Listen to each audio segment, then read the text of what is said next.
pas rastit të rrëmbimit dhe plagosjes së një qytetari serb me shtetësi kosovare që dyshohet të ketë ndodhur nga Xhandarmeria serbe brenda kufirit të Kosovës në Leposavić, ka folur kryeministri në detyrë i Kosovës Albin Kurti. Shefi në detyrë i qeverisë thotë se presidenti i Serbisë Aleksandar Vučić ka nisur përndjekjen e serbëve të integruar në institucionet e Kosovës. Fqinjë ynë verior, përveç se është agresor, është dhe agresiv.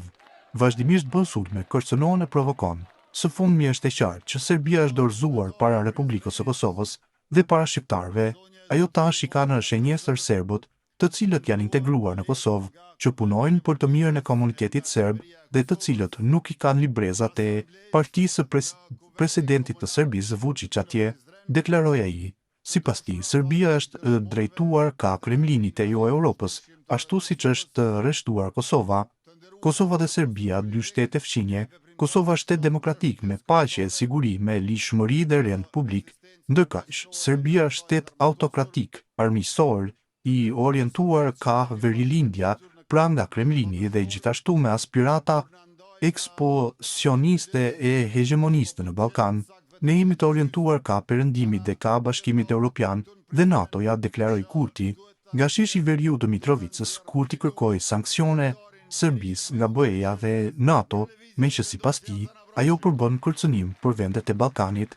Andaj, është e domosdoshme që faktorët ndërkombëtar, bashkësia ndërkombëtare në përgjithësi e posaçërisht Bashkimi Evropian dhe NATO-ja, t'i bëjnë trysni Beogradit, të vendosin Serbinë në sanksione sepse ajo po i lufton serbët në Kosovë, të cilët dëshirojnë të jetojnë në paqe e në liri, për të cilët janë garantë si në qeverinë e Republikës, me qenë se unë nuk jam kryeministër vetëm i shqiptarëve, por edhe i të tjerëve, përfshirë serbët që janë rreth 4% e popullsisë së Kosovës. Kurti ka një thirrje edhe për serbët në 4 komunat veriore, kushtetutshmëria, lishmëria, paqja e siguria, rendi publik do të jenë cep më cep Republikës sonë, tërkohën për të gjithë, pa dallim për inat askujt, por për të mirën publike e qytetare. Andaj edhe organet e Kosovës edhe në aspektin e sigurisë, por edhe në aspektin social, do të jenë pranë qytetarëve pa diskriminuar, favorizuar asnjë njeri. Pra ne ftojmë serbët në veri të Mitrovicës që të bashkëpunojmë në organet e shtetit të Kosovës për arsye se edhe ata aty kontribuojnë me tatime. Njëkohësisht është dëshmuar që jo vetëm policia e Kosovës, por edhe zyrtarët të tjerë të shtetit janë profesionistë të cilët shërbejnë në përkushtim dhe pa dallim. Rasti i rrëmbimit të Milan Vukasinović më 1 nëntor në Leposavić po hetohet nga organet e rendit në Kosovë. Dashuria tregohet edhe me buxhet, sidomos me buxhet, pra rritja e buxhetit të shtetit alokuar komunave të Kosovës është ngritje për 5 vjet për 5-9%, jo për 5%, jo për 9%, jo për 15%, jo për 19%, po për 59% qeveria jon e juaj e Republikës ndonë ma shumë për komunat vitin e ardhshëm se para 5 vjetëve. Kjo është ai transformimi i madh të cilën ne kemi bërë duke kthyer vëmendjen ka komunat e Kosovës. E në veçanti në Prizren, ndërtimi i rrugës Prizren-Prevall, një projekt që lidh fshatrat me qytetin, duke sjellë zhvillim dhe mundësi të reja për të gjithë. Në rajonin e Prizrenit, për më pak se 4 vjet i kemi asfaltuar më shumë se 100 km rrugë. Me qeverinë e Republikës Shqipërisë kemi ndërtuar bashk rrugët Gorozhub-Pogaj, Kërstec-Pakisht, Zapod e Dobrum-Blinisht, që na ofrojnë me Shqipërinë e që na e bashkojnë hasin e përbashkët.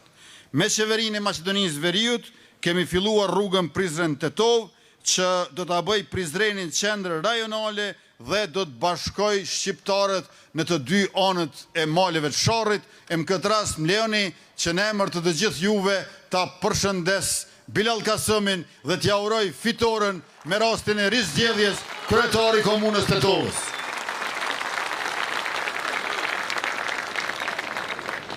13 milion euro për renovimin e tërësishëm të stadiumit për Paremthaçi Andar, për një stadium modern me mbi 7700 ulse.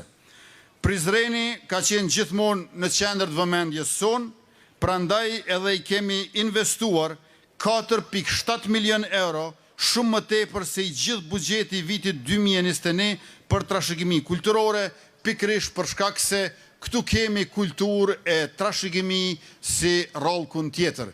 E gjatë qeverisjes son, gjithashtu, 300 metra larg prej këtu, kemi zbuluar nëpërmjet kërkimeve arkeologjike që Prizreni është 8 shekuj më i vjetër se sa që kemi pandehur më herët.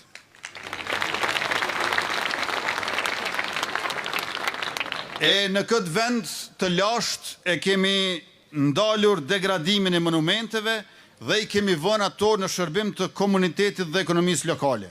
Projektet tona përfshin rihetësimin e rrugës Marim Barleti dhe restaurimin e 10 shtëpive tradicionale brenda qendrës historike të Prizrenit. Ndërto edhe shtëpitë e familjeve Bardhi, Lokfica, Kabashi, Kirajatani, Vetimi, Muniku, Sokoli e shumë të tjera. Po ashtu janë përfunduar punimet në konzulatën austro-hungareze dikurshme, kinemon e par, hamamin e Gazi Mehmet Pashës dhe qendrën kulturore hebraike. Puna vazhdon në 10 monumente të tjera anë mban vendit, përfshirë edhe 1 milion euro në kinemon Lumbardhi.